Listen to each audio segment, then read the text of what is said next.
Hi guys, welcome back to my channel. This is the dashboard. In today's video I will be showing you how you can set your car cruise and maintain a good balance whenever you're driving. So the cruise makes your car balance in case you're stressed of driving yourself. It's more like an auto drive. Yes, it helps you control the speed and the deceleration of your car while driving. So this is very simple to do and it's very straightforward. Just on your steering you'll see the indicator button.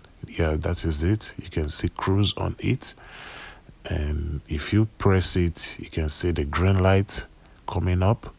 So once the green light is up, then you set your speed limit. The button for the speed is just right beside the RMP. You can see you will see the maximum, and you will see the plus and the minus button. You can see that is it.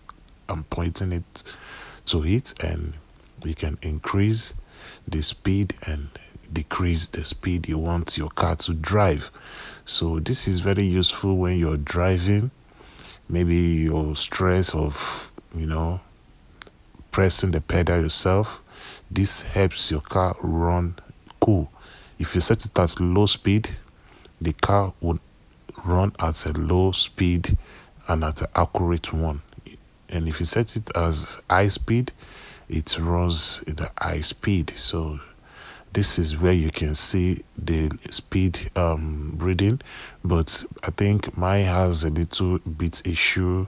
I have to lose out those things and clean it, but I can see it. But you might not be able to see it from this video, but I can see it myself sitting right in front of it.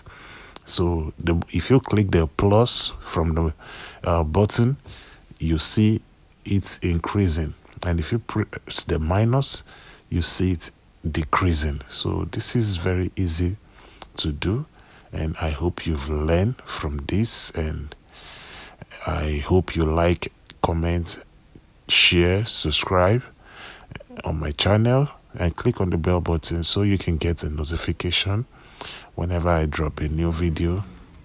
Thank you guys. Watch out for my next video.